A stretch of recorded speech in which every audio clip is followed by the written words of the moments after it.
Next is miscellaneous examples. तो इसमें example 41 से देखते हैं क्या है। चलो जी स्टार्ट करते हैं। एग्जाम्पल 41 देखो क्या बोल रही है। If R1 and R2 are equivalence relations. तो R1 R2 दोनों ही मुझे इक्विवेलेंस रिलेशन दे दिए गए हैं इन सेट ए, एक सेट ए के अंदर। Show that R1 intersection R2 R1 intersection R2 जो है is also an equivalence relation. ठीक है जी। तो R1 R2 मेरे ऑलरेडी इक्विवेलेंस रिलेशन है। मुझे बताना है कि R1 इंटरसेक्शन R2 जो है क्या वो इक्विवेलेंस रिलेशन है या नहीं है। ठीक है जी। तो इसमें देखो सीधी सी बात है, अगर मेरा R1 इक्विवेलेंस रिलेशन है तो A कॉमा ए भी मतलब रिफ्लेक्सिव भी होगा। कहने का मतलब R2 है वो भी रिफ्लेक्सिव होगा, है ना। A कॉमा ए जो है वो R1 को भी बिलोंग करेगा और A कॉमा ए जो है R2 को भी बिलोंग करेगा, क्योंकि दोनों ही रिफ्लेक्सिव दिए हुए हैं। ठीक है ना। तो एंड लग गया। एंड लगने का मतलब क्या होता है? इंटरसेक्शन। समझ आ गई बात आपको। और आप खुद भी देख सकते हैं कि एक चीज़ मेरी A कॉमा ए R1 में बिलोंग कर रही है, A कॉमा ए R2 में एंड के साथ बिलोंग कर रही है, क्योंकि दोनों रिफ्लेक्सिव दिए हैं, तो वो इंटरसेक्शन को तो 100% बिलोंग करेगी। तो A कॉमा ए जब R1 इंटरसेक्शन R2 को बिलोंग करेगा तो that means R1 intersection R2 मेरा क्या हो गया? रिफ्लेक्सिव हो गया। ठीक है जी। सेकेंड, इसके बाद हम सिमेट्रिक चेक करेंगे। तो सिमेट्रिक जब चेक करेंगे तो पहले R1 मुझे इक्विवेलेंस ये सिमेट्रिक होगा। A कॉमा बी और B कॉमा ए दोनों जो है किसको बिलोंग करेंगे? करना क्या हमें यहाँ से करना है ना हमें प्रूव कि अगर A comma B R1 intersection R2 को बिलोंग करता है तो B कॉमा ए भी R1 इंटरसेक्शन को बिलोंग कर रहा है, ये प्रूव करना है। तो स्टार्टिंग क्या है? A comma B R1 intersection R2 को बिलोंग करता है। इसका मतलब A कॉमा बी R1 को भी बिलोंग करता है एंड R2 को भी बिलोंग करता है। ठीक है जी। तो ये तो ट्रू है। तो अगर R1 को बिलोंग करेगा तो R1 से BA बन जाएगा, R2 से भी BA बन जाएगा, तो फिर से वापस बंद हो जाएगा। ठीक है। तो इसको लिखना कैसे है कि A comma B R1 intersection R2 को बिलोंग करता है। इसका मतलब एंड लगा दूंगा मैं, दोनों को R1 और R2 को बिलोंग करेगा। ठीक है जी। सॉरी यहाँ से अब R1 को बिलोंग करेगा, R1 तो सिमेट्रिक है, तो B कॉमा ए भी R1 को बिलोंग करेगा। A कॉमा बी R2 को बिलोंग करेगा तो B कॉमा ए भी R2 को बिलोंग करेगा। फिर से एंड को बंद कर देंगे तो इसका मतलब B कॉमा ए भी R1 इंटरसेक्शन R2 को बिलोंग करेगा। तो इसका मतलब R1 इंटरसेक्शन R2 जो है वो सिमेट्रिक हो गई। राइट। अब ट्रांजिटिव की बात। तो ट्रांजिटिव में भी कुछ ऐसा ही करेंगे हम कि AB जो है वो R1 इंटरसेक्शन R2 को अगर बिलोंग करता है, B कॉमा सी भी R1 इंटरसेक्शन R2 को बिलोंग करता है, तो प्रूव करना है कि A कॉमा सी जो है वो R1 इंटरसेक्शन R2 को बिलोंग करे। तो यहाँ से चल लेते हैं कि अगर AB और BC बिलोंग कर रहे हैं, राइट, तो वो R1 को भी बिलोंग कर रहे हैं एंड R2 को भी कर रहे हैं।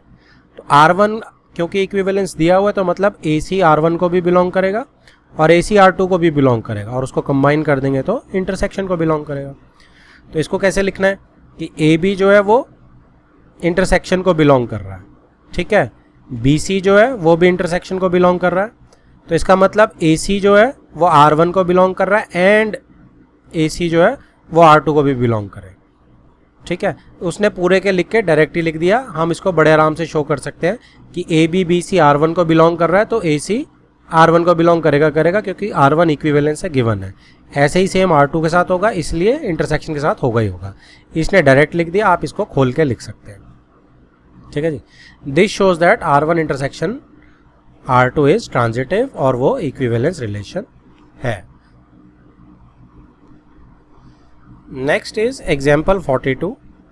Late R be a relation on set A of ordered pair of positive integers defined by XY related to UV। इसको कैसे पढ़ते हैं? XY related to UV if and only if XV is equal to YU। Relation ये दे रखा है। ठीक है जी। XV is equal to YU। Show that R is an equivalence relation. तो इसमें आपको क्या दिया हुआ? रिलेशन जो मेरा मेन है, मैं यहाँ नीचे आपको लिखा दिखाता हूँ कि एक्स वी जो है that is equal to y u, और ये कब है, जब x y is related to u v है। अब आपको इसको इक्विवेलेंस प्रूव करना है। तो इक्विवेलेंस में जब आप प्रूव करना है, तो जब मैं इसको क्या प्रूव करने की कोशिश करूँगा, सबसे पहले रिफ्लेक्सिव, तो x y is related to क्या हो जाएगा, एक्स वाई अपने ऊपर ही करना है। तो अब रिलेशन क्या था मेरा, x y is related to u v, है ना। तो अब मैंने इस u की जगह x डाल देना है, इस v की जगह y डाल देना है। तो जैसे ही मैं इसमें डालूंगा तो x v की जगह क्या डालना है, y, तो इस v की जगह क्या आ जाएगा, y is equal to y, u की जगह क्या आ जाएगा जी, इस u की जगह x आ जाएगा। तो x y is equal to y x, बिल्कुल है। तो रिफ्लेक्सिव हो गया जी, रिफ्लेक्सिव हो गया। नेक्स्ट जो करूंगा मैं proof, that will be symmetric के लिए क्या करूंगा कि x y is related to u v, तो मुझे प्रूव करना है कि u v is related to x y. तो चेंज कर देते हैं, x की जगह क्या आएगा, u आ जाएगा। तो इस रिलेशन में x की जगह क्या आएगा, u, तो u पहले आ गया। फिर क्या है v, तो v कहाँ जा रहा है जी, v मेरा यहाँ पे है, ठीक है। v को किससे रिप्लेस करना है, y से। अगला क्या है जी, y को किससे रिप्लेस करना है, v से। अगला क्या है जी, u को किससे रिप्लेस करना है, x से। तो u y is equal to v x. तो क्या मेरा ऐसा कुछ है, बिल्कुल यही तो है, देखो इंटरचेंज ही तो हो गया। तो दैट मीन्स सिमेट्रिक है, बिल्कुल है। अब ऐसे ही आप ट्रांजिटिव भी डाल के बड़े आराम से चेक कर सकते हो, राइट। जैसे इसने ऊपर किया है, देखो, तो इसने जो ऊपर किया है सिमेट्रिक तक देखो बिल्कुल सेम कर दिया इसने, यही एक्स वाई को सिर्फ इंटरचेंज करना है, ठीक है जी। उसके बाद क्या है, फिर x y is related to u v and u v is related to, एक इसने नया ले लिया ए बी। तो इसका मतलब अब क्या शो करना है कि एक्स वाई ए बी को करेगा, ठीक है। तो ये मैं आपको करके दिखाता हूँ, इसमें थोड़ा सा लंबा जाएगा। एक्स वाई, कलर चेंज कर लेते हैं, देखो एक्स वाई यू वी को रिलेटेड कैसे है, एक्स वाई यू वी को रिलेटेड है कि एक्स वी जो है मेरा वो वाई यू है, राइट। अब यू वी ए बी को रिलेटेड कैसे होगा, यू वी ए बी को, तो एक्स वाई की जगह आप इसके नीचे क्या कर सकते हैं, आप इसके नीचे ही लिख के देख लो, एक्स वाई यू वी, ठीक है जी। तो यू एक्स की जगह क्या लिखना है मुझे, यू, एक्स की जगह मैंने लिख दिया यू। वाई की जगह क्या लिखना है, वी, तो वी यहाँ पे हो गया, आ गया। यू की जगह क्या लिखना है, ए यहाँ आ गया। और वी की जगह क्या लिखना है, बी, ये यहाँ आ गया। तो ये दोनों क्या है, मुझे दिए हुए हैं। अब मुझे प्रूफ क्या करना है, मुझे प्रूफ करना है जी कि एक्स वाई सीधा ए बी से कनेक्टेड हो। तो अगर मुझे प्रूव करना है x y is related to a b, तो मैं कैसे करूँगा, अब यहाँ पे जो मेरा यू वी था इससे रिप्लेस कर दो। एक्स वाई रिलेशन क्या चाहिए मुझे, एक्स वी है, इसके बाद वी की जगह बी आ जाएगा, और वाई है, वाई की जगह क्या आ रहा है मेरा, वाई की जगह कुछ नहीं आ रहा, वाई की जगह वाई है। और उसके बाद मेरा यू है, यू की जगह मेरा क्या आ रहा है, ए आ रहा है। तो ये मुझे प्रूफ करना है, ठीक है। तो ये दो गिवन हो गए ट्रांजिटिव के लिए, और ये मुझे प्रूफ करना है। तो यहाँ से मैं क्या गायब कर सकता हूँ, u की वैल्यू निकाल के कर सकता हूँ। अब मैं फर्स्ट में से u की वैल्यू निकाल लेता हूँ, x v over y is equal to u, और इसमें सबमिट कर देता हूँ। तो जैसे ही मैं इसमें सब्सटीट्यूट करूँगा तो u की जगह x v upon y into b is equal to v है। तो क्या मेरा बन गया, v मेरा देखो कैंसल आउट हो गया यहाँ से, तो x b is equal to y उधर भेज दो, y है, ठीक है जी। तो ये देखो मेरा प्रूव हो गया बिल्कुल। तो इसका मतलब मेरा ये ट्रांजिटिव है। Thus R is transitive and R is an equivalence relation. Next is example 43. क्या बोल रही है जी ये कि x उसने दे दिया ये सेट पूरा, R1 एक रिलेशन दिया उसने x के अंदर given by xy such that x minus y is divisible by 3. तो x और y का जो डिफरेंस है, x में से जब y को हम सब्ट्रैक्ट करेंगे तो वो डिफरेंस 3 से डिविजिबल है। और R2 है अनदर रिलेशन, ठीक है जी, उसमें क्या दिया है कि XY जो है वो सबसेट है किसका, 147 का, यूनियन यानी और सबसेट किसका है 258 का, या XY सबसेट है 369 का। Show that R1 is equal to R2, तो हमें बताना R1 is equal to R2। तो जैसे ही आप इसमें से R1 कैलकुलेट करोगे देखो, तो x minus y is divisible by 3, ठीक है। तो 1 के साथ कौन से डिविजिबल बाय 3 वाले बनेंगे, 4 बनेगा, ठीक है, 7 बनेगा, क्योंकि 1 माइनस 4 माइनस 3 आ जाएगा, कोई दिक्कत नहीं है, 3 से डिविजिबल है। 1 माइनस 7 माइनस 6 आ जाएगा, ठीक है। तो बस यही दो बनेंगे, 1 के साथ 4 और 7 का हमारे बन जाएंगे। 2 के साथ किसके बनेंगे, 5 के बनेंगे और 8 के बनेंगे, ऐसे ही। 3 के साथ किसके बनेंगे, 6 के बनेंगे और 9 के बनेंगे, ठीक है।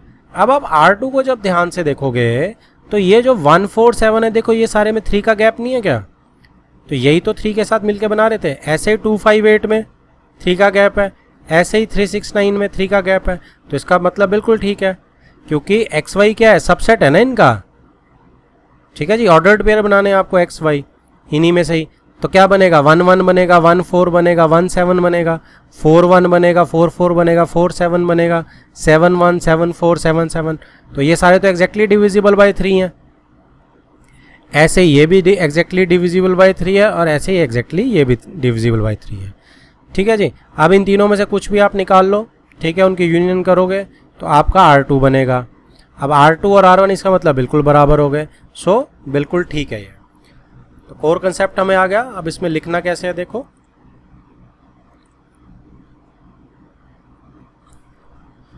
अब इसके सॉल्यूशन में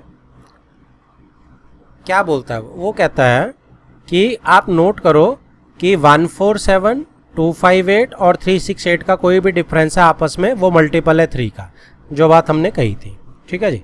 तो कहता है देयरफॉर XY जो है वो क्या कर रहा है, R1 को अगर बिलोंग कर रहा है, तो x माइनस वाई जो मल्टीपल ऑफ 3 है ना, यहीं से चला वो। तो वो कहता है कि XY जो है, इसका मतलब है XY है वो इन्हीं का सबसेट होगा। कौन सी चीज़ यूज़ कर रहा है वो, हमने सेट्स में +1 में पढ़ा था कि अगर कोई A is subset of B है और B is subset of A है, दोनों एक दूसरे के सबसेट हो जाते हैं, तो A is equal to B हो जाता है ना। तो R1 में भी वो यही करने की कोशिश कर रहा है कि R1 is subset of R2 बता देगा, R2 is subset of R1 बता देगा, तो R1 is equal to R2 हो जाएगी। तो देखो वो क्या कर रहा है, अच्छा सबसेट हम कैसे करते हैं, A is subset of B अगर करना तो उसकी डेफिनेशन क्या होती थी कि A एलिमेंट जो है अगर वो A को बिलोंग कर रहा है और वही A एलिमेंट B एलिमेंट तक पहुंच गया, तो इसका क्या मतलब होता था कि A is subset of B। तो यहाँ पे उसने क्या बोला कि XY जो है ऑर्डर्ड पेयर वो R1 को बिलोंग कर रहा है, यानी x माइनस वाई जो मल्टीपल है 3 का, लेकिन x माइनस वाई 147 का भी सबसेट है मल्टीपल ऑफ 3, 258 का भी सबसेट है, और इस मतलब R2 का भी सबसेट है। यहाँ R1 से चला वो, और XY को उसने R1 से बिलोंग किया, और कहाँ पे चला दिया उसने कि XY R2 को भी बिलोंग करता है, ठीक है। बीच में उसने उसकी दोनों की इंग्लिश डाल दी। तो इससे क्या हुआ कि R1 सबसेट हो गया R2 का, तो उसने ये पहली लाइन डन कर दी, ये लाइन से स्टार्ट किया, सबसेट R1 R2 का डाला, और ये काम पूरा हो गया।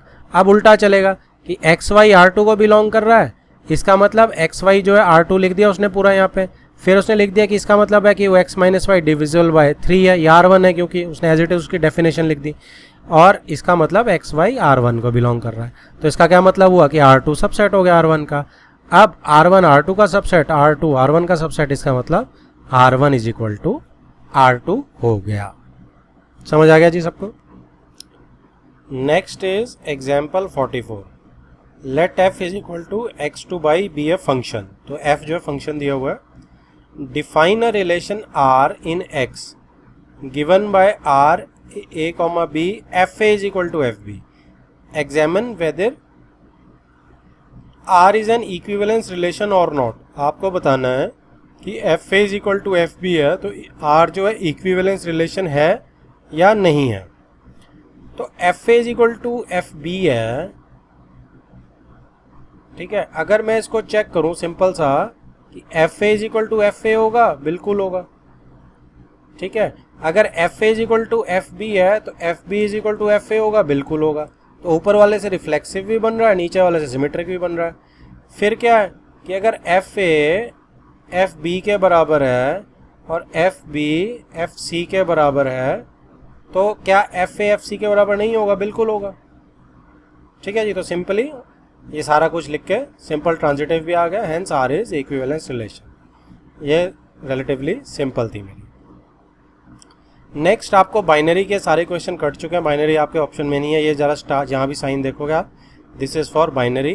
तो बाइनरी ऑपरेशंस आपके +2 से कट चुके हैं, तो आप सेफली इन्हें छोड़ सकते हो। जैसे आपकी एक्सरसाइज 1.4 पूरी कट गई है, तो 1.4 आपके सिलेबस में नहीं है, ऐसे ही बाइनरी वाला कोई भी क्वेश्चन आप छोड़ सकते हैं। अगला क्वेश्चन है example 46। Find the number of all 1-1 functions from set ए। ठीक है जी। आपको 1-1 कितने नंबर बताने, कितने 1-1 फंक्शंस हो सकते हैं सेट ए में से टू इट सेल्फ। अब टू इट सेल्फ से हमारा काम ईजी हो गया है, क्योंकि टू इट सेल्फ से देखो मैं क्या करूँगा, 1 2 3 है, अपने ऊपर ही जाना है। तो कितने होंगे? 1 के पास कितनी ऑप्शन है? 1 के पास देखो 3 की 3 ऑप्शन है ज्वाइन करने के लिए। 2 के पास कितनी ऑप्शन है? अब 1 किसी एक से तो ज्वाइन करेगा ही ना, सपोज इससे कर गया। अब 2 के पास कितनी ऑप्शन है? 2 ऑप्शन है। 3 के पास कितनी ऑप्शन है? 1। तो बेसिकली 3 फैक्टोरियल आंसर आ गया। तो इसको आप जनरलाइज भी कर सकते हो कि 1-1 अगर है मेरा तो मेरे पास कितने 1-1 ऑप्शन होंगे? मेरे पास n फैक्टोरियल होंगे। अगर n एलिमेंट्स है मेरे पास तो n फैक्टोरियल मेरे पास 1-1 फंक्शंस होंगे, अगर इट सेल्फ पे जा रहा है, खुद पे जा रहा है फंक्शन जो है। ठीक है जी। Next is example 47। Let A is this, then show that number of relations containing 1 2 2 3 which are reflexive and transitive but not symmetric is 3।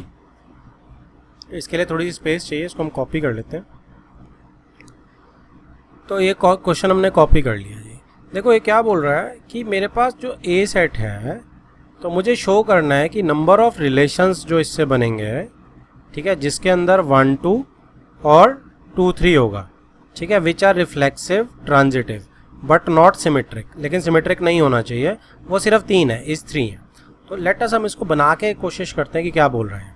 देखो 1 2 3 सेट है, रिफ्लेक्सिव अगर मुझे चाहिए तो मुझे पता है 1 1 2 2 और 3 3 तो मुझे डालना ही पड़ेगा, है ना।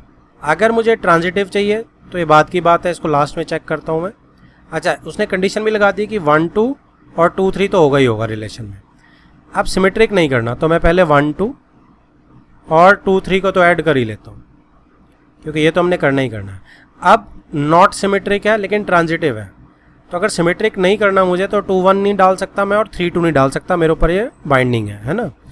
तो अब इसमें ट्रांजिटिव लेकिन मुझे ज़रूर करना है। तो ट्रांजिटिव कैसे चेक करेंगे? अब ये 1 2 है, ये 2 3 है, तो 1 3 तो उसमें डालना पड़ेगा मुझे, तो मुझे 1 3 इसमें ऐड करना पड़ेगा, तो ट्रांजिटिव हो जाएगा मेरा।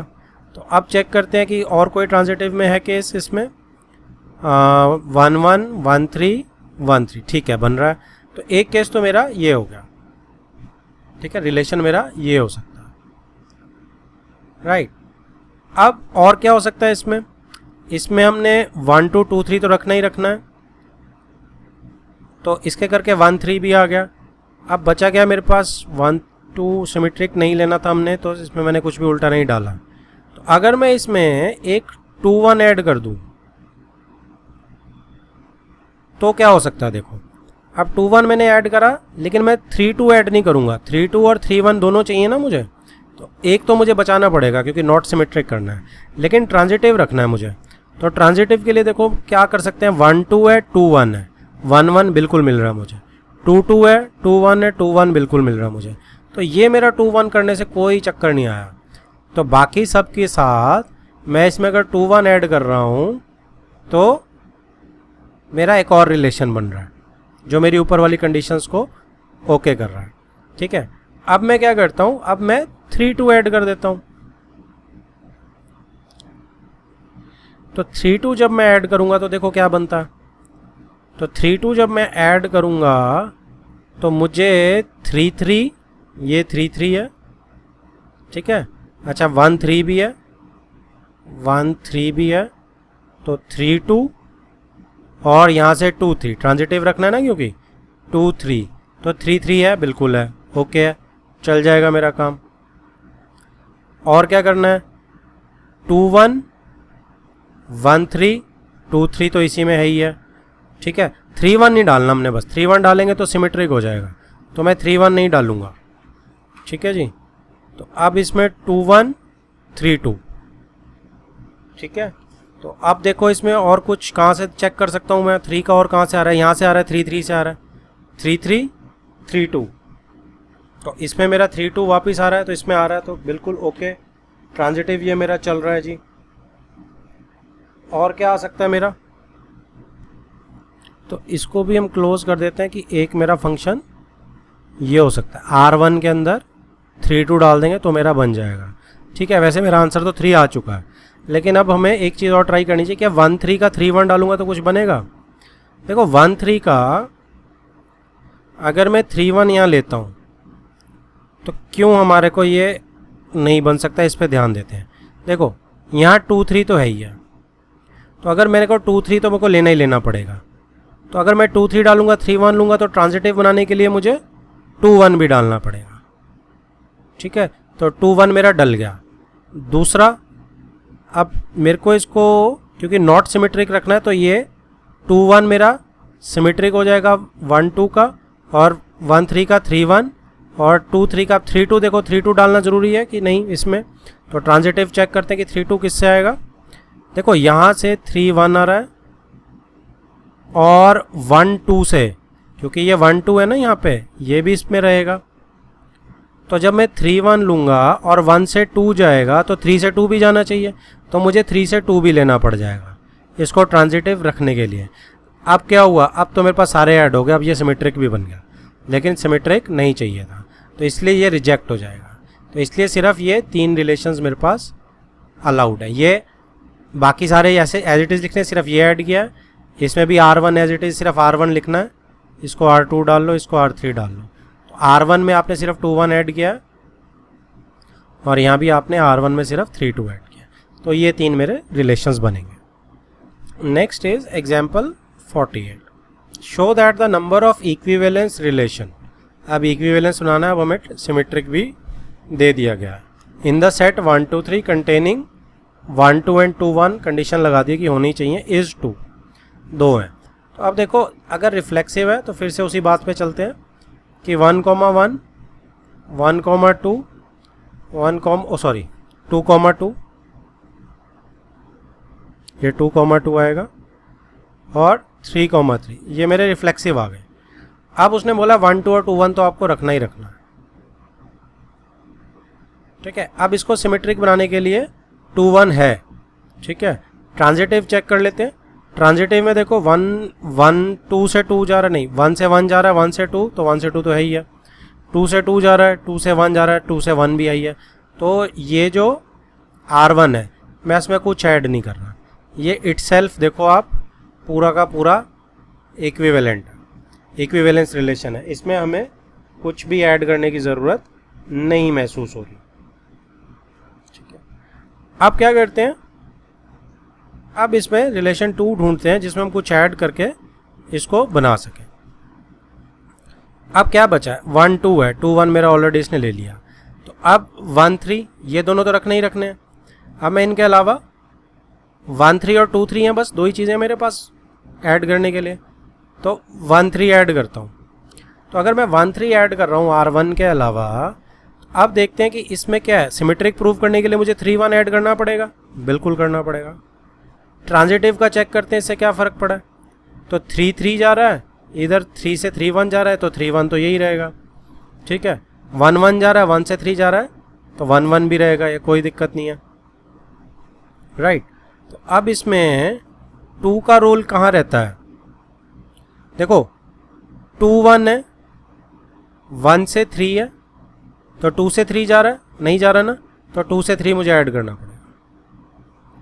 और अगर 2 से 3 मुझे ऐड करना पड़ गया ट्रांजिटिव के लिए, तो मुझे 3 से 2 भी ऐड करना पड़ेगा। तो बेसिकली मैंने सारे ही ऐड कर दिए, ठीक है जी। तो इसका मतलब सारे ही ऐड हो गए, या तो जो दिया वही होगा या सारे, तो सिर्फ दो ही पॉसिबल रिलेशन होंगे एंड ये हमारा प्रूव हो गया। अगला example is example 51। Consider a function f 0 से π/2 से r। तो उसने क्या कर दिया, डोमेन को रिस्ट्रिक्ट कर दिया। लेट अस सी क्या करा उसने फिर। Given by fx is equal to sin x and g is a function from 0 से π/2 से r given by gx is equal to cos x। ठीक है जी। तो उसने क्या किया, बेसिकली फर्स्ट क्वाड्रेंट डोमेन के लिए फिक्स कर दिया, 0 से π/2 भी और यहाँ भी 0 से π/2, दोनों केसेस में sin x और cos x में फर्स्ट क्वाड्रेंट लेना हमने।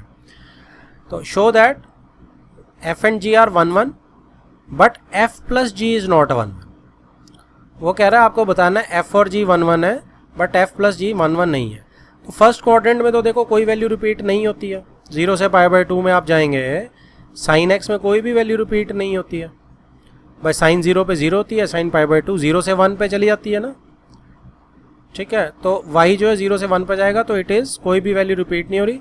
सेम cos x में 1 से 0 पे चला जाएगा, कोई वैल्यू रिपीट नहीं हो रही, तो 1 1 तो है ही है।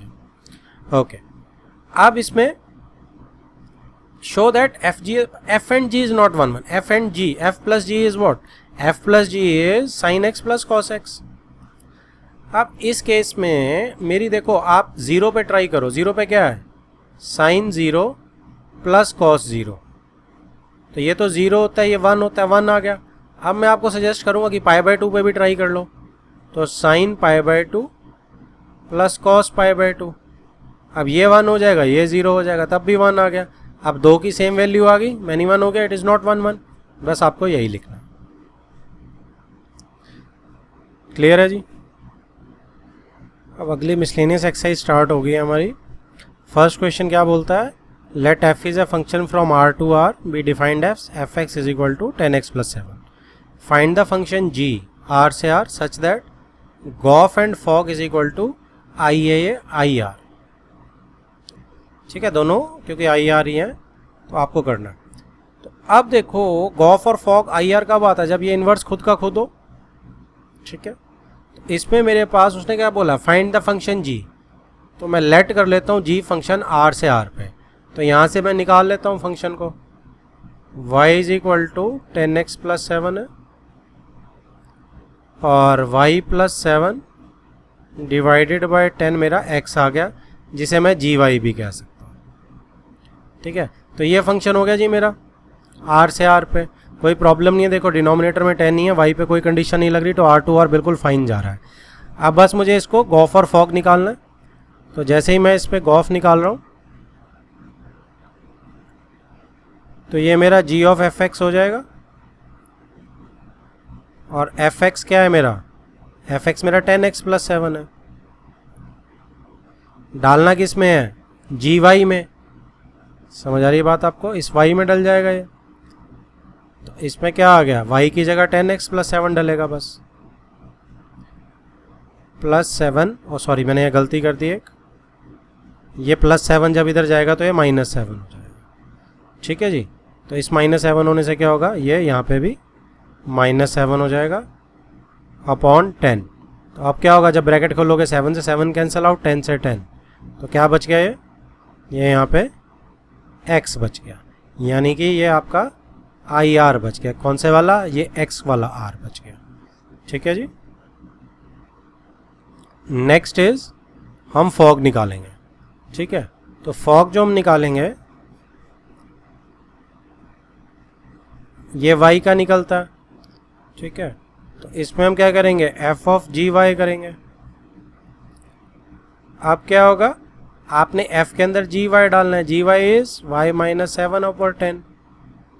ठीक है, तो इससे क्या होगा, इसमें अब आपने x में डालना है, x में डालोगे आप तो क्या होगा, 10x प्लस 7, तो 10x की जगह आप डाल दो बस y माइनस 7 ओवर 10। ठीक है जी, प्लस 7, तो 10 से 10 कैंसिल आउट, ब्रैकेट खुलेगी तो वो भी चला जाएगा, y आ गया, तो y से स्टार्ट किया, y पे आ गया, दैट मीन्स y कहाँ से जा रहा है, r से r। ठीक है, तो ये IR हो गया। ठीक है, तो मेरा फॉग और गॉफ दोनों क्या आ गए, IR आ गए, बस यही हमने शो करना था। So gof is equal to fog is equal to I R. Next is second question. Let f is from whole number to whole number be defined as fn is equal to n minus 1 if n is odd and fn is equal to n plus 1 if n is even. Show that f is invertible. Find the inverse of f where w is set of all whole numbers. ये question start question है, ठीक है. तो ये question आने के chances बहुत ज़्यादा हैं आपके.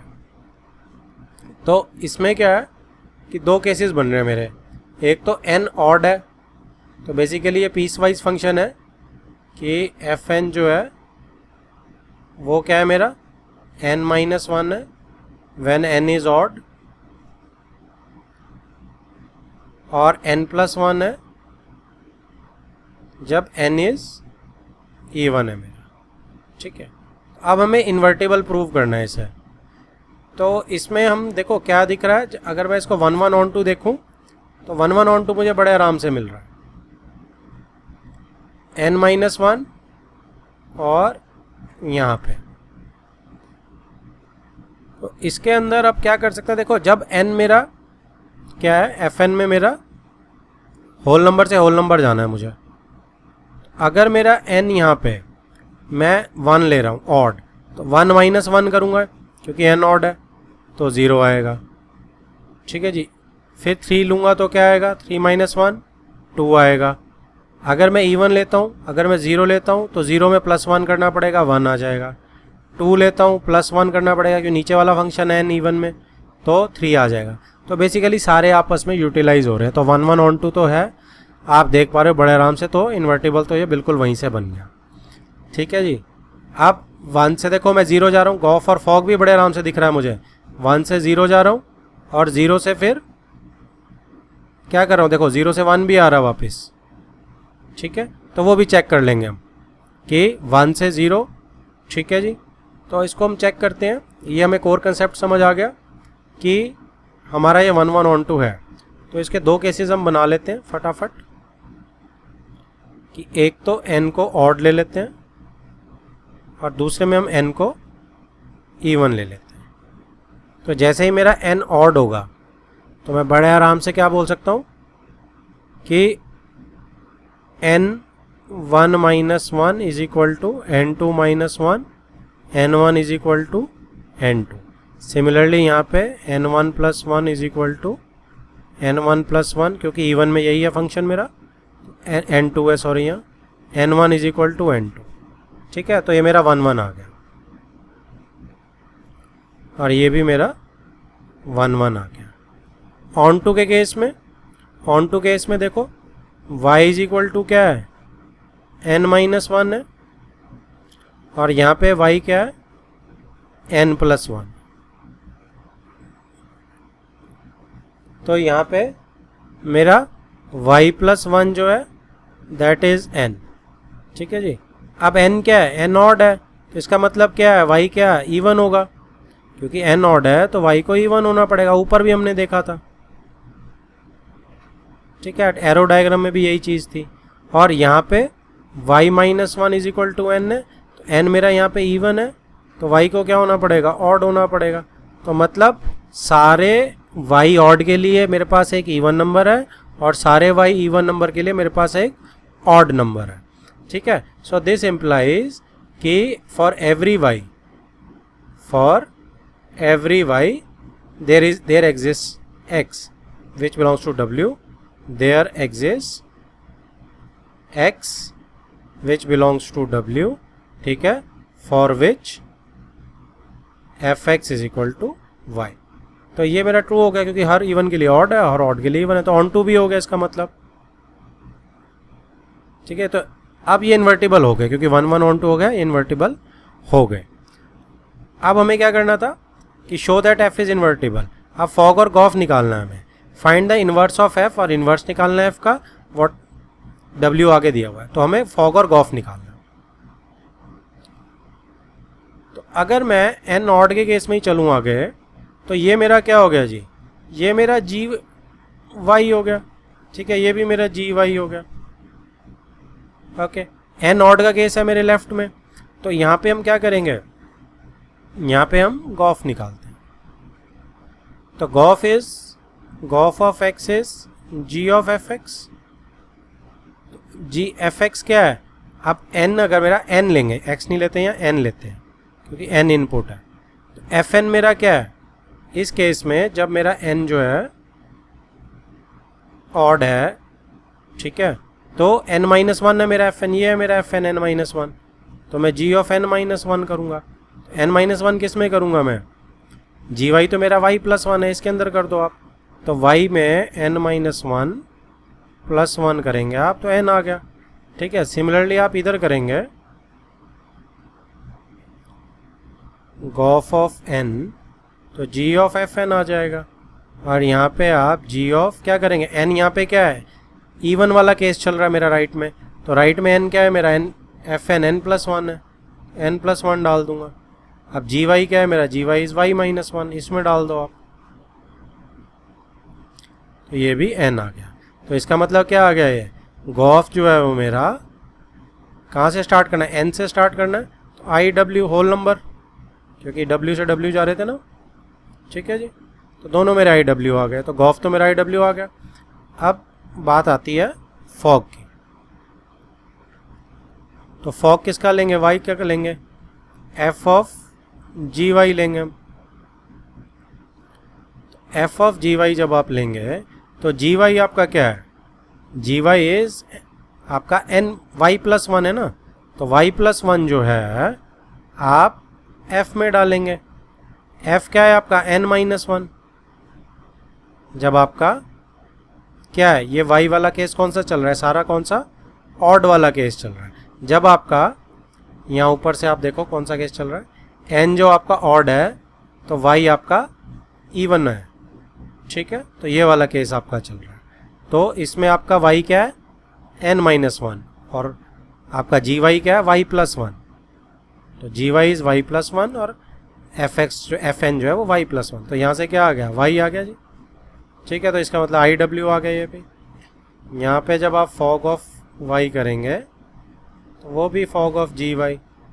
अब जी वाई क्या है आपका, इस केस में ध्यान देना, जी वाई आपका ये है एन प्लस वन है, जी वाई है ना, तो जी वाई इज, हाँ सॉरी ऊपर से देखता हूँ मैं यहाँ से, g y is y minus one, g y is y minus one, और एफ एन जो है वो एन प्लस वन, तो वाई माइनस वन है जी वाई, डालना किस में है, एन प्लस वन में, तो ये माइनस था सॉरी, प्लस वन, तो ये वाई आ गया, इसका मतलब ये भी आई डब्ल्यू आ गया। तो फॉग और गॉफ आई डब्ल्यू आ गए, that means F is invertible. F मेरा इन्वर्टिबल होगा तो एफ इनवर्स क्या हो गया जी, एफ इनवर्स वही हो गया जो मेरा जी वाई है, और जी वाई क्या है मेरा, जी वाई देखो दो हिस्सों में है, कब है, जी वाई मेरा वाई प्लस वन है जब वाई इवन है, और वाई माइनस वन है जब वाई ऑड है। वाई प्लस वन है जब वाई जो है वो इवन है, और वाई माइनस वन है जब वाई ऑड है, तो ये मेरा जी वाई आ गया। अब हम देखते हैं कि एफ क्या था। एफ देखो जब पीस वाइज था एन माइनस वन था जब ऑड था, नीचे देखो वाई माइनस वन है जब वाई ऑड है, एन प्लस वन था जब एन इवन था, वाई प्लस वन है जब वाई इवन है। तो इसका मतलब क्या हुआ, अगर मैं इसको चेंज करूंगा, इनपुट में एक्स कर दूं या एन कर दूं, तो वापिस से मेरा एफ नहीं बन गया क्या ये, तो दैट मीन्स कि जी वाई जो है that is equal to f है, और f is equal to f inverse, यानी f is inverse of itself, inverse of itself. ठीक है जी, समझ आ गया आपको। Next is third question, if f is from R to R is defined by f x दिया हुआ है, find f of f x. तो ये बड़ा ही सिंपल सा है, इसमें तो आपने बस एफ एक्स के अंदर एफ एक्स डाल देना, इसी को कंटिन्यू अगर आप करोगे तो एफ एक्स के अंदर क्या डाल देना आपने, ये पूरा डाल देना। तो जब ये पूरा इसी में डाल दोगे तो इसमें क्या डालोगे, हर एक्स को रिप्लेस करोगे। अब हर एक्स को रिप्लेस करोगे तो क्या बनेगा, x की जगह यही पूरी ब्रैकेट, स्क्वायर -3 x की जगह फिर से यही पूरी ब्रैकेट, +2। अब ये क्या है, a + b + c का होल स्क्वायर आपको याद होना चाहिए, a² + b² + c² + 2ab, तो माइनस बन जाएगा ये, तो -6x³, ठीक है जी, +2bc, तो -12bx, ठीक है जी, +2ca +4x², ca, ठीक है जी, -3 से मल्टीप्लाई करके साइन चेंज करते रहो, -3x² + 9x -6 +2। तो कैलकुलेशन और फॉर्मूले याद होने चाहिए, नहीं तो सिंपल सा क्वेश्चन भी गलत हो जाएगा। तो यहाँ से x4 आ रहा है जी,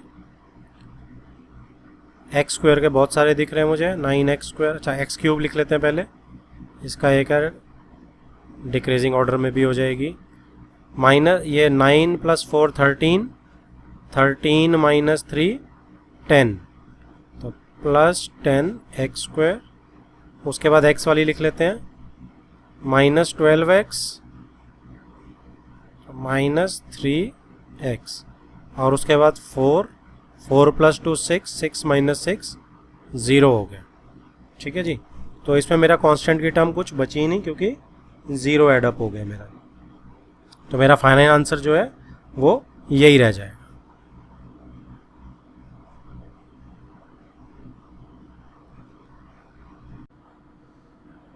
Next is fourth question. Show that the function f from r to -1 से 1 रियल नंबर जो है उसके बीच में, ठीक है, रेस्ट्रिक्ट कर दी इसने हमारी जो रेंज थी, इससे हमें ऑन टू करने में हेल्प मिल जाएगी। Defined by fx is equal to x + 1/mod x, ठीक है जी, ये मेरा fx है, x belongs to r is 1 1 and onto. तो मुझे बताना है कि जो मेरा फंक्शन f है वो 1 1 और ऑन टू है।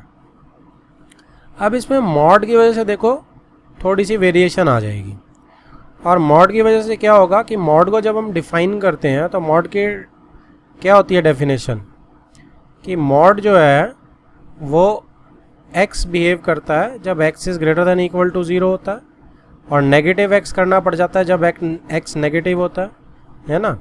तो अब जैसे -2 अगर होगा तो -2 को एक माइनस लगाना पड़ेगा ना, -2 तो इधर आएगा, तो -2 को एक माइनस और लगाना पड़ेगा तभी +2 आएगा, ठीक है। तो इसी को हम फॉलो करते हुए करते हैं कि fx मेरा क्या बन जाएगा, 2 केस बन जाएंगे मेरे, और वो 2 केस क्या होंगे, एक तो मैं x इज़ लेस देन 0 चलाऊंगा, और एक मैं x is greater than equal to 0 चलाऊंगा, ठीक है जी।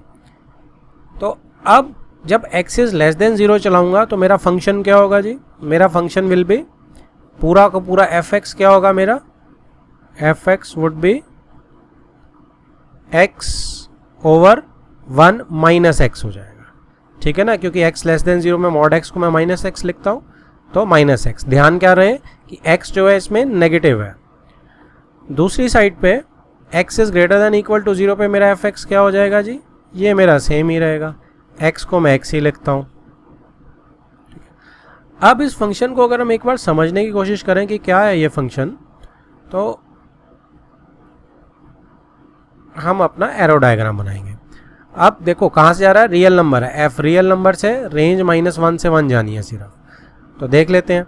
अब आप यहाँ पे सपोज 0 डालो, तो 0 में डालोगे तो 0 + 1 + 0 इज 0 ही रहेगा, 0/1 0 हो जाएगा। जब मैं इसमें 1 डालूंगा तो 1/1 + 1 1/2 हो जाएगा, ठीक है।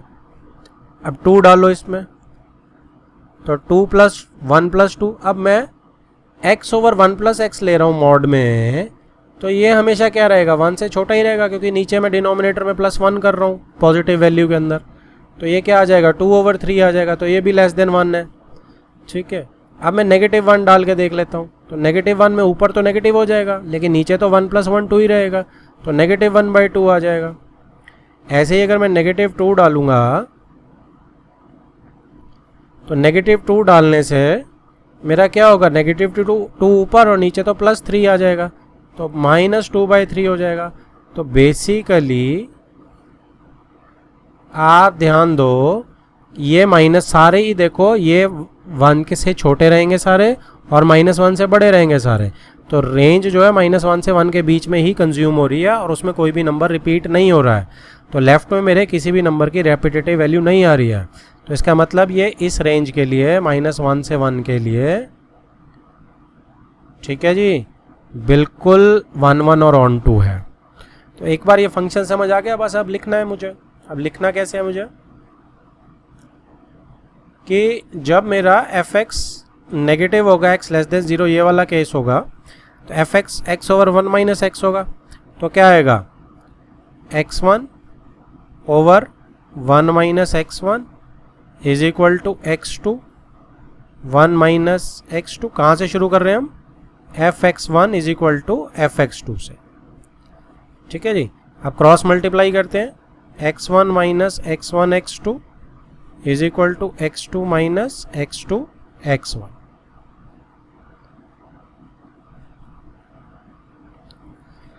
अब इसमें क्या हुआ, ये दोनों कैंसल आउट हो गए, ठीक है। x1 is equal to x2 आ गया। तो <0 के लिए तो ये 1 1 हो गया। ऐसे ही राइट में जब हम चलेंगे तो यहाँ पे भी f(x1) is equal to f(x2) try कर लेते हैं।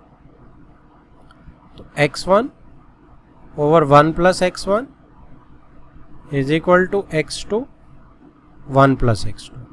Cross multiply, x1 + x1 x2 is equal to x2 + x2 x1। ये भी cancel out, x1 is equal to x2। तो देखो सारे थ्रू आउट x मेरा <0 और > 0 के लिए मेरा x जो है वो क्या हो गया जी, मेरा आपका 1 1 आ गया, ठीक है।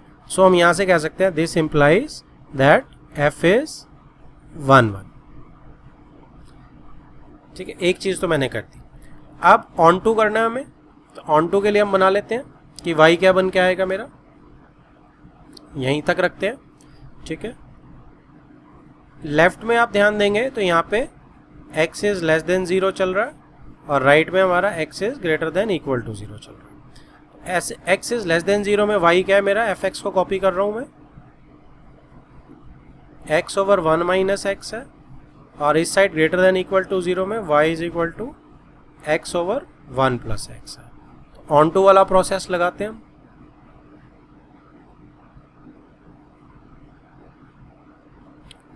इसमें हम क्या करेंगे जी, क्रॉस मल्टीप्लाई, 1 को करेंगे y के साथ मल्टीप्लाई तो y आ जाएगा। तो y minus yx is equal to x, y is equal to x plus yx, y is equal to x common 1 plus y, और y over 1 plus y is equal to x, ठीक है जी। यानी कि यही मेरा gy हो गया। तो gy मेरा आ गया y ओवर 1 प्लस y कब, जब आपका x इज < 0 है, ठीक है, यानी gy < 0 हो। अब इसमें जो आपकी कंडीशन लगेगी वो क्या है, आप आराम से चेक कर सकते हो कि y प्लस 1 जो है वो 0 नहीं हो सकता, डिफाइन ही नहीं होगा। तो y can not be equal to -1, तो कोई दिक्कत ही नहीं है, पहले ही -1 से 1 है और -1 नॉट इंक्लूसिव है, तो इसका मतलब तो कोई दिक्कत ही आनी चाहिए। इसके लिए हमेशा ये ऑन टू हो जाएगा, डाल के देख लेंगे। अब राइट हैंड साइड में अगर मैं यहाँ पे क्रॉस मल्टीप्लाई करूँ तो y plus yx is equal to x, y is equal to x minus xy, y is equal to x common 1 minus y, y over 1 minus y is equal to x, यानी कि ये मेरा gy बन गया। और यहाँ भी क्या बन गया जी, यहाँ पे simple y not equal to 1 बन गया। तो ये भी बिल्कुल अलाउड है, ठीक है, क्योंकि हमारी रेंज में से उसने हटा दिया 1 और -1, तो इसका मतलब इसके लिए भी ऑन टू हो जाएगा। तो अब क्या करेंगे, अब हम इसे डाल के देखेंगे किसके अंदर, f(x) के अंदर। एफ एक्स के अंदर इसको डाल देते हैं। तो एफ एक्स क्या है मेरा, एक्स इज दिस। तो अब जब मैं इसको एफ एक्स के अंदर डालूंगा तो यानी कि मैं एफ वाई 1 + वाई निकालूंगा। क्या हो गया जी, अब मेरा एफ एक्स क्या है, F x is x 1 - x. तो ये कितना हो गया मेरा, y 1 + y ओवर 1 - x की जगह 1 + y। तो एलसीएम कट जाएगा सारा 1 + y और 1 + y - y आप करेंगे तो ये आपका 1 + y - y कैंसल आउट, तो आपका y आ गया। ठीक है जी, तो ये मेरा y निकल के आ गया। सेम हम यहाँ पे ट्राई करेंगे। तो f ऑफ y 1 - y इसको चेक कर लेते हैं। यहाँ पे क्या है, x क्या है, x ओवर 1 + x, ये दिख रहा है ऊपर, तो इसमें डाल देते हैं। ठीक है जी, 1 + दिस, तो ये क्या आ जाएगा, 1 - y एलसीएम लेके कट जाएगा, तो 1 - y + y, तो ये भी मेरा y आ गया। ठीक है, इसका मतलब जो ये रेंजेस हमने हटाई थी -1 और +1 के अलावा हमारा दोनों केसेस में y निकल के आ रहा है।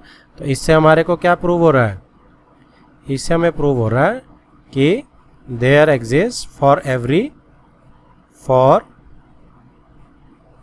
y, ठीक है जी, विच बिलोंग्स टू, अब राइट हैंड साइड में रेंज थी ना वो, तो -1 से 1 लिख सकते हैं, which belongs to close bracket नहीं ओपन ब्रैकेट थी, -1 से 1, देयर एग्जिस्ट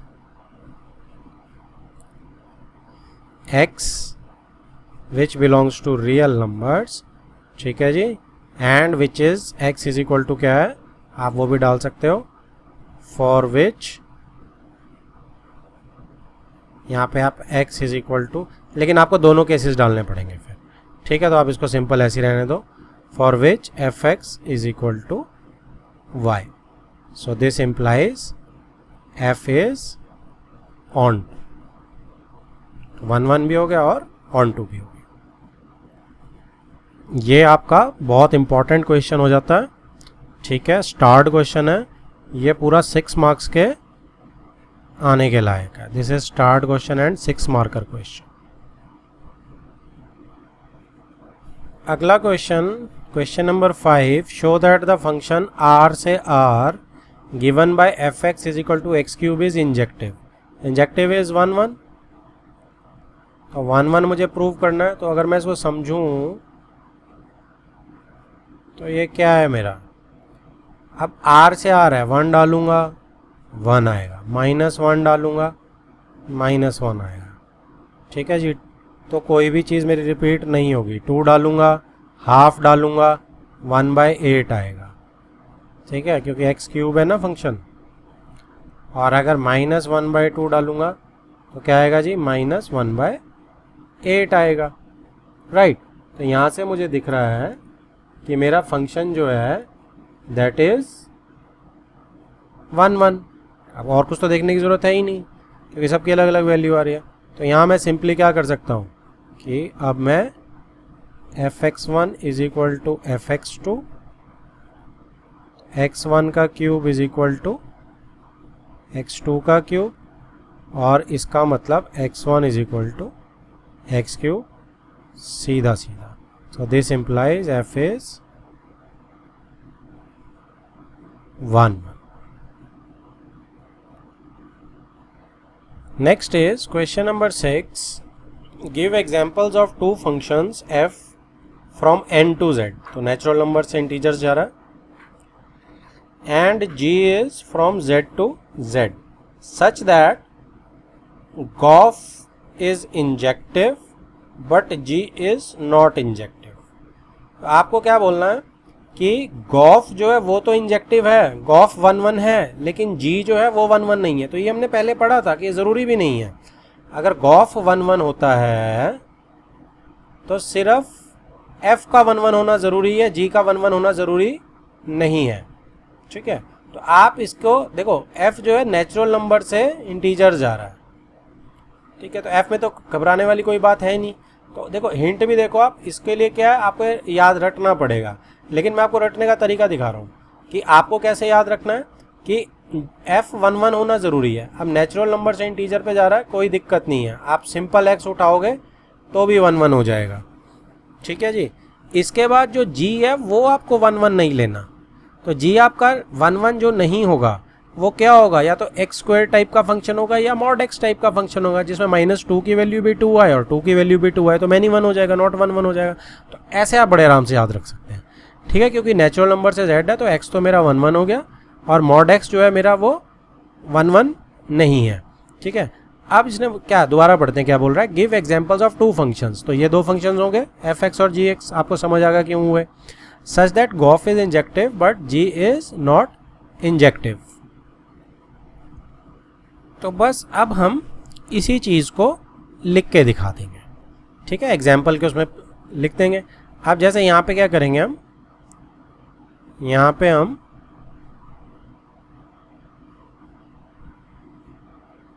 x बना लेते हैं, f फंक्शन हो गया ये, f(x) is equal to x, और यहाँ पे हम मॉड x बना लेते हैं।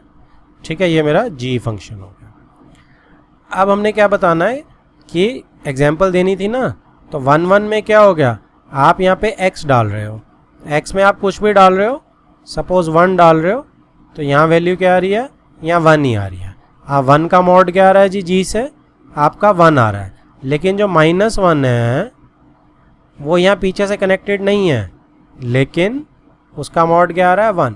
तो ये एक एग्जाम्पल है देखो, जिसमें मेरा जो f है दैट इज़ 1, लेकिन मेरा g है दैट इज मैनी 1, यानी कि वो नॉट 1 है। अब गॉफ क्या है इसमें, गॉफ देखो 1 से 1 जा रहा है सीधा, गॉफ के लिए कोई प्रॉब्लम नहीं है। ठीक है, आप इसको अब कैसे कर सकते हो, आप इसको अलग अलग लिख के भी कर सकते हो। कैसे अलग अलग लिख के कैसे कर सकते हैं हम, कि let f(x) is equal to x। ठीक है जी, अब क्या होगा इसमें, अब इसमें f(x1) is equal to f(x2). ठीक है, तो x1 is equal to x2 हो गया सीधा, तो ये तो 1 हो गया। ठीक है जी, अब आप करोगे कि g को प्रूव करना आपने कि g क्या है, तो g में आप एग्जाम्पल दे दोगे कि g ऑफ 1, यहाँ पे आप लेट कर दो एक बार, पहले मैं कलर चेंज करके लिख देता हूँ कि let gx is equal to mod x। तो एग्जाम्पल दे दो कि g1 is equal to 1 and g of -1 is also 1। तो this implies g is not 1। ये चीज़ भी होगी मेरी। ठीक है, अब रह गया गॉफ। तो गॉफ का बना लेते हैं, क्या बनता है गॉफ का, देखो क्या बनेगा, Gauff of x is g of f(x).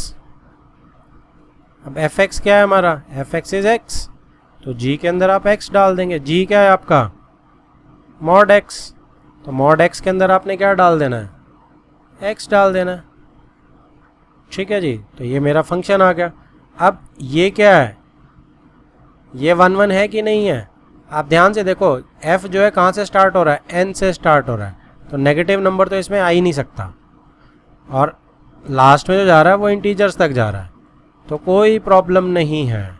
ठीक है, आप लिखोगे कि जो यहाँ पे गॉफ है वो कहाँ से जा रहा है, गॉफ जो है that is going from n to z। ठीक है जी, वो कहाँ से कहाँ जा रहा है, n to z जा रहा है, तो इसका क्या मतलब है, इसने हमेशा पॉजिटिव निकल के आना है, तो दैट मीन्स x जो है mod of x1 is equal to mod of x2 जो आप करोगे तो x1 is equal to x2 ही निकल के आएगा। This means gof is also 1। ठीक है जी, next is 7th question, give examples of 2 functions f n2n and g भी n2n है, such that gof is onto but f is not onto. तो ये प्रॉपर्टी हमने पढ़ी हुई है कि अगर गॉफ ऑन टू है तो पीछे से g ऑन टू होगा लेकिन f ऑन टू नहीं होगा। ठीक है, तो ये प्रॉपर्टी जिसे याद है तो ये काम थोड़ा आसान हो जाता है। तो आपको ये थोड़ा सा रटने वाला क्वेश्चन है, तो हिंट को इसलिए मैंने कॉपी कर लिया साथ ही, कि जैसे उसमें x और मॉड x प्लस 1 था, इसमें क्या है कि f(x) को मैंने x प्लस 1 ले लेना है और जी एक्स को मैंने एक्स माइनस वन। अब वन क्यों लिया ये भी आपको जल्दी समझ आ जाएगा। देखो जब आप एफ लेते हो तो आप कहाँ से जा रहे हो, आप एक्स से जा रहे हो, ठीक है। जब आप एक्स प्लस वन कर रहे हो यानी आप एफ फंक्शन के अंडर काम कर रहे हो, तो आप जब वन लोगे तो आपका टू आ जाएगा, टू लोगे तो थ्री आ जाएगा। अब इसका वन कहाँ चला गया, ठीक है। ये वन जो है इसीलिए है ताकि ऑन टू ना हो, तो एफ जो है मेरा ऑन टू नहीं है, ठीक है। यही प्रूव कर दिया हमने। अब क्या होगा, अब जी पे चले जाओ। जी क्या है मेरा, G is x minus one, x minus one है, तो टू में से आप वन में से वन माइनस कर दोगे तो क्या आ जाएगा, जीरो। लेकिन जीरो तो हो नहीं सकता, नेचुरल नंबर्स पे जाना है मुझे, तो एन है ना, क्योंकि तो उसने वन के लिए टू माइनस वन करोगे तो वन आ जाएगा, थ्री माइनस वन करोगे टू आ जाएगा, ठीक है। तो वो क्या कर रहा है, वन पे उसने वन ही कर दिया ताकि वन कंज्यूम हो जाए, वन जो है कंज्यूम हो जाए। इससे क्या होगा, इससे ये होगा कि मैनी वन हो गया फंक्शन, लेकिन ऑन टू तो बना रहा, तो जी मेरा ऑन टू बना रहा, मैनी वन हो गया, मैनी वन से कोई दिक्कत नहीं होती हमें, ठीक है। तो अब ये फंक्शन क्या हो गया, तो हमारे दोनों चीज़ समझ आ गई कि जी जो है मेरा ऑन टू है, एफ मेरा ऑन टू नहीं है, ठीक है। और उसने क्या बोला था, फॉग गॉफ क्या करोगे, गॉफ इज ऑन टू, तो गॉफ तो ऑन टू है ही है, क्योंकि जी ऑन टू है तो वन टू थ्री सारे यूटिलाइज हो रहे हैं, तो ये तो मेरा ऑन टू है ही है। क्लियर है आपको। सो इसको अब लिखना कैसे है, देखो सबसे पहले एफ को तो यहीं पे शो कर देते हैं हम, एफ को हम यहीं शो कर देते हैं। क्या शो कर देते हैं कि for y is equal to one, right, जो y मेरा ये वन है, ठीक है, which belongs to natural numbers, ठीक है। y इज इक्वल टू लिखते हैं पहले वाले में, इसको काट के is equal to y is equal to one which belongs to natural numbers, क्योंकि वैसे सारे नेचुरल नंबर्स है, इस नेचुरल नंबर की बात कर रहा हूं मैं। देयर एग्जिस्ट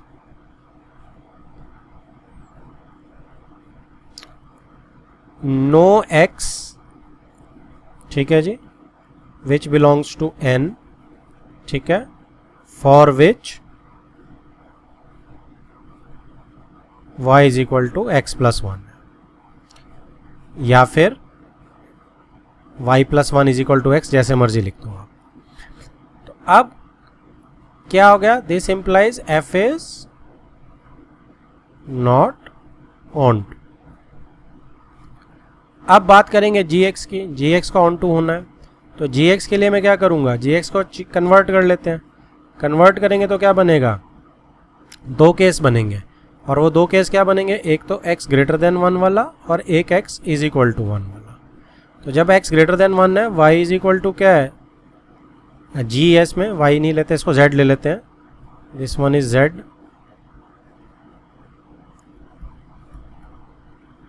ये वन है, इसको z मान लेते हैं, ठीक है जी।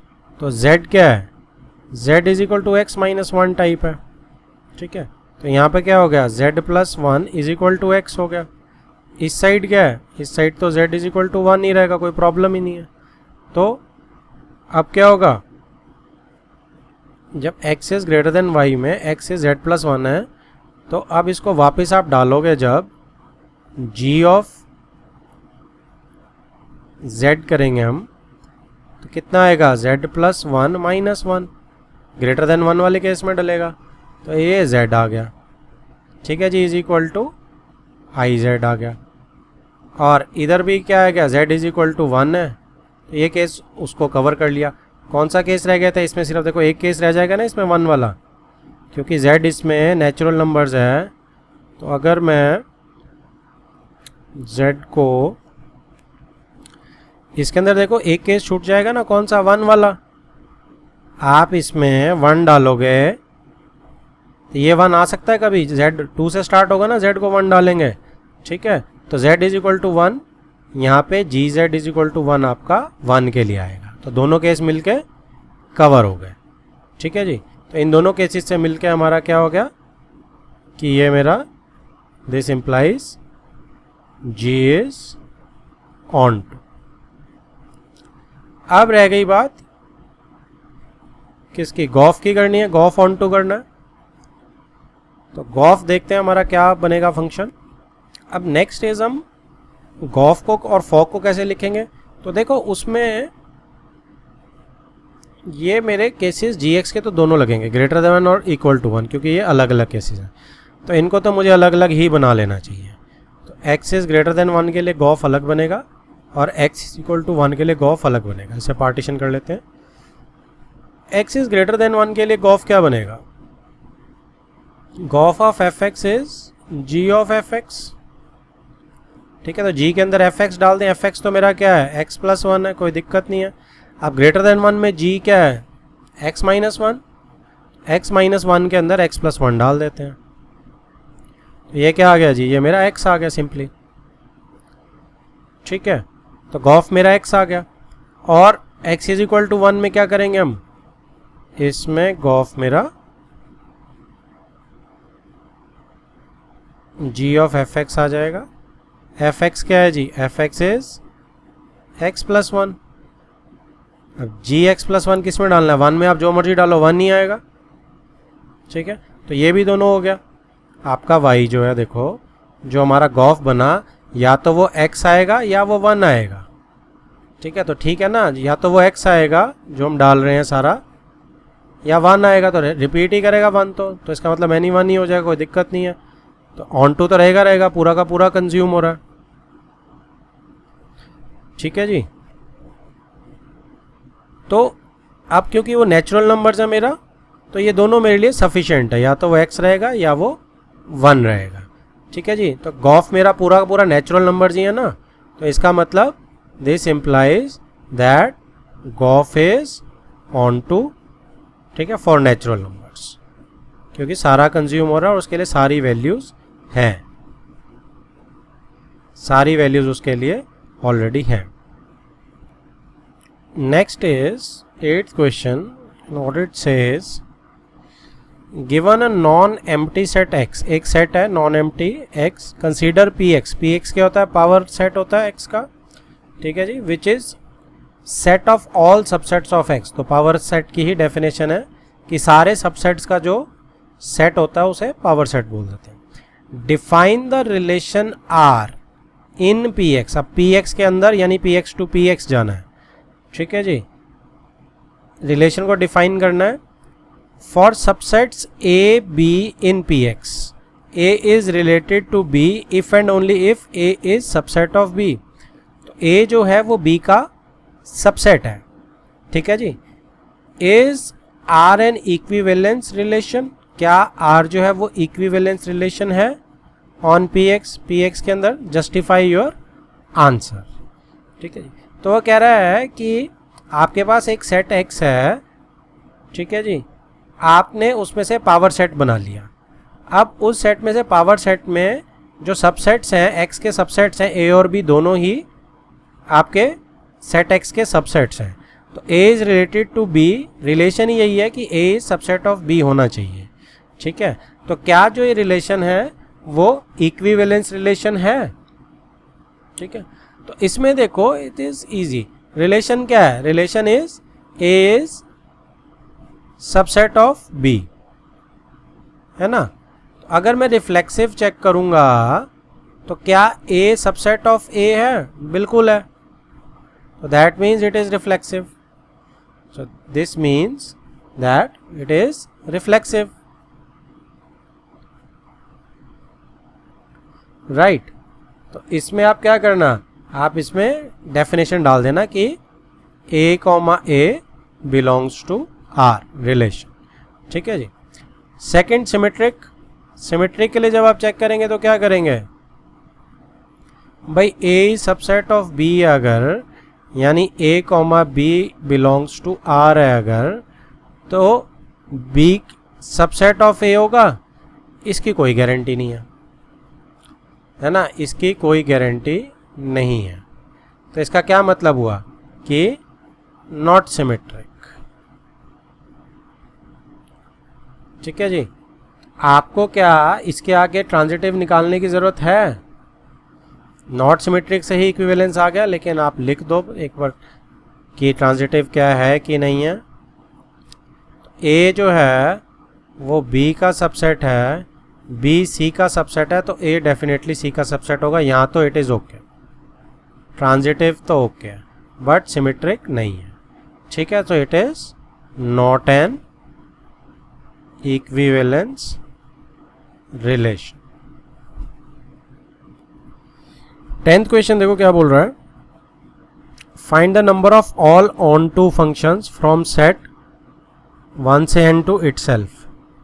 ऑन टू फंक्शंस बनाने हमने, तो ऑन टू फंक्शंस में 1 से n तक है और यहाँ भी 1 से n तक है।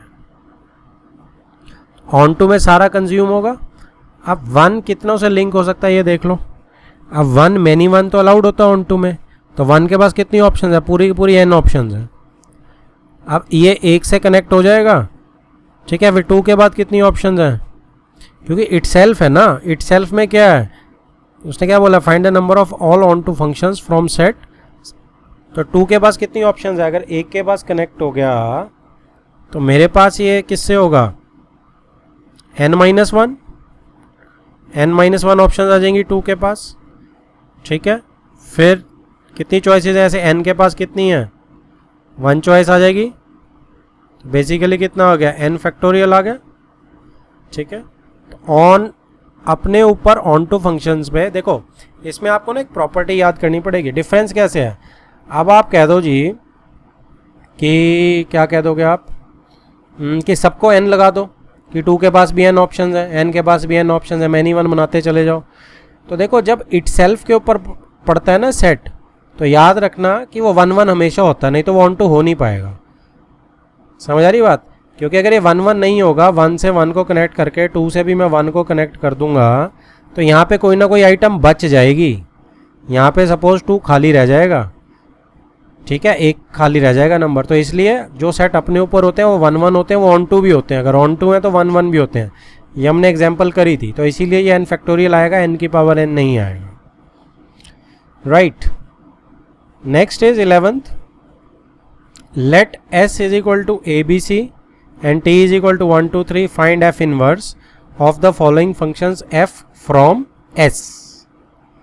ठीक है जी, to t, s from s to t जाना हमने, तो हम s to t जाएंगे, इफ इट एग्जिस्ट भी बोल दिया है। f में उसने a3 b2 c1, तो कोई रेपिटेशन नहीं हो रहा है।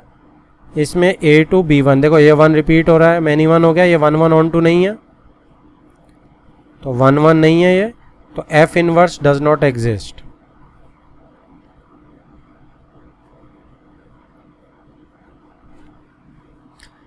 और यहाँ पे लेफ्ट में फर्स्ट में f इनवर्स एग्जिस्ट करेगा, क्योंकि 1-1 भी है और ऑन टू भी है। तो f इनवर्स क्या हो जाएगा जी, f inverse will be from t to s, और क्या बनेगा, f इनवर्स बनेगा जी आपका 3 से a पे जाएगा, 2 से b पे जाएगा और 1 से c पे जाएगा।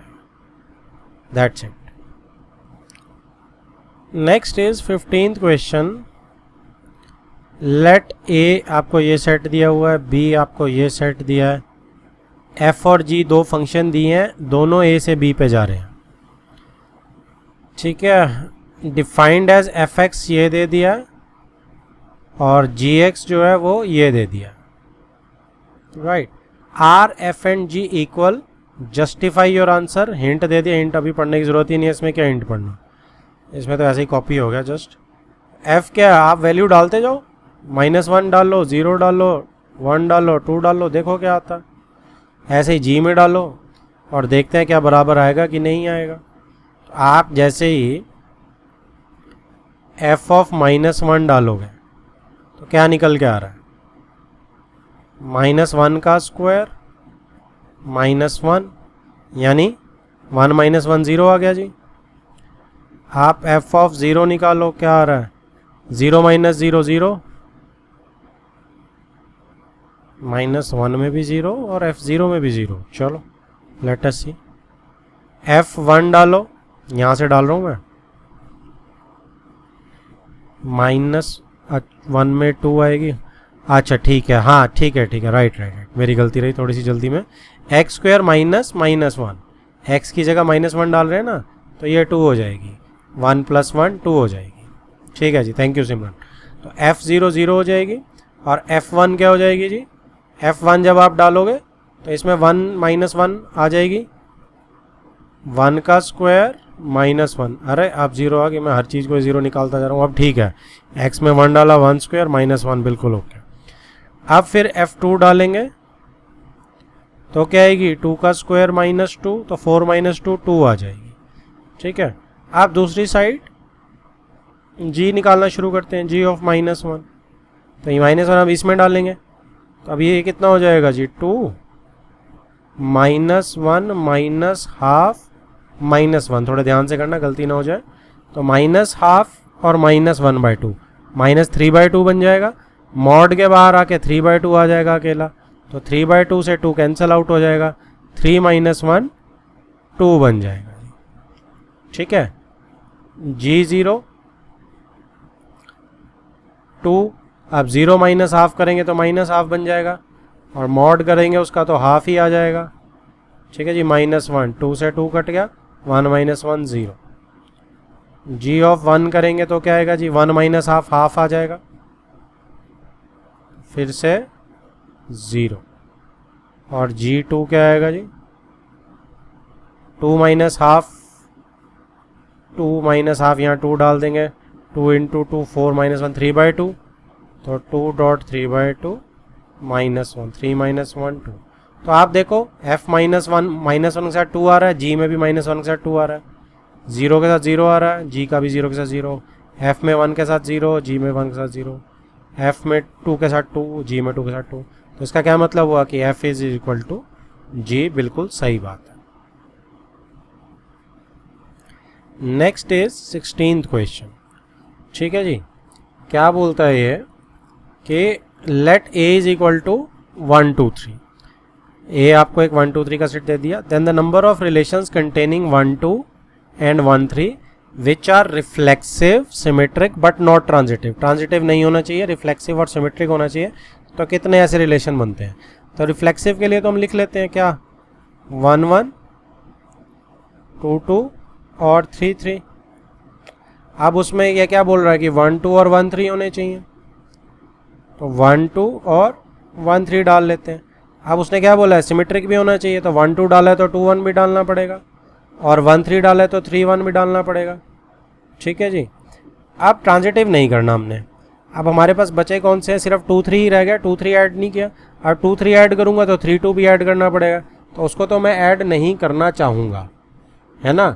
तो उसको मैं ऐड बिल्कुल भी नहीं करना चाहूँगा 2 3 को, क्योंकि 2 3 को ऐड करते ही मेरा क्या हो जाएगा?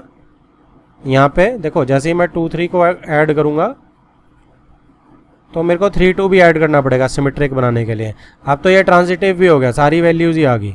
ठीक है, तो इसको मैं ऐड नहीं कर सकता, तो इसका मतलब रिलेशन बस इतना ही ठीक है। इसमें ये ट्रांजिटिव नहीं बन रहा। क्यों नहीं बन रहा? क्योंकि मुझे इसमें 3 के साथ देखो कुछ ना कुछ देखो ट्रांजिटिव चेक करो। जैसे 1 2 वाला मत करो, 1 3 3 1 वाला कर दिया अगर आपने, तो आपका ये क्या हो गया? 1 1 भी आपके पास 2 से पकड़ के लाते हैं कोई, 3 3 3 1 3 1। मुझे बस 2 3 चेक करना कि 2 3 ना मिले हमें कहीं। आप देखो 2 2 2 1 डन, इसमें भी कुछ नहीं आ रहा। तो ट्रांजिटिव नॉट ट्रांजिटिव का अभी तक मुझे केस नहीं मिला, मुझे नॉट ट्रांजिटिव केस चाहिए एक। तो 1 2 2 1 चलेगा, 1 3 3 1 1 1 भी चल गया, 3 3 3 1 3 1 भी चल गया।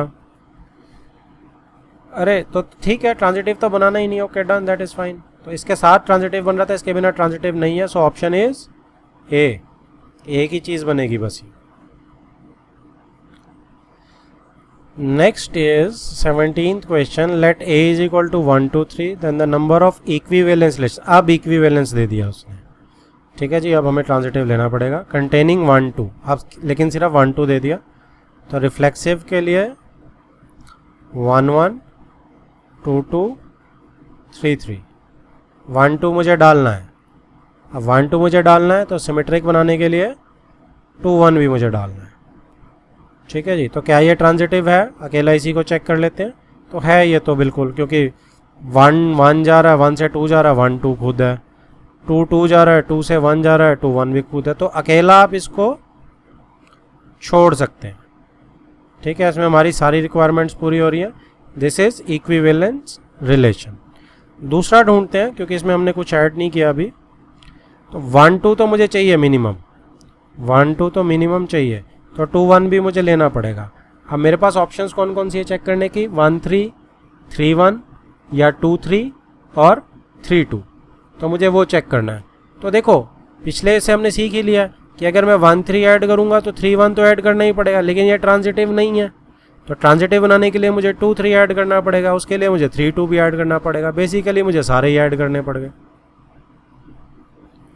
तो 1 1 2 2 3 3। ठीक है, तो ये रिलेशन भी मेरा इक्विवेलेंस है ये भी। तो मेरा आंसर क्या है जी? मेरा आंसर इस बी कि 2 ऐसे रिलेशन हो सकते हैं। 18th question, let f is equal to real number be signum function. तो सिग्नम फंक्शन कौन सा होता है? हमें पता है कि जब पॉजिटिव वैल्यू होती है तो 1 होता है, जब x 0 होता है तो 0 होता है, जब x लेस देन 0 होता है तो -1 होता है। ठीक है जी। And g is from r to r greatest integer function. ये जिंट दे दिया उसने, gx इज इक्वल टू जिंट। ठीक है, आगे डेफिनेशन दे दी, वेयर जिंट is greatest integer less than और equal to x। Then does fog and gof coincide, मतलब इक्वल हैं दोनों। तो फॉग और गॉफ कंसाइड करते हैं इन 0 से 1। डोमेन इसने फिक्स कर दी 0 से 1। ओके, तो डोमेन इसने फिक्स कर दी। तो सपोज मैं 0 से 1 ले रहा हूं। ठीक है जी, तो 0 नॉट इंक्लूसिव है, 0 मैं नहीं ले सकता हूं। ठीक है, इसको हम ऐसे लिख लेते हैं।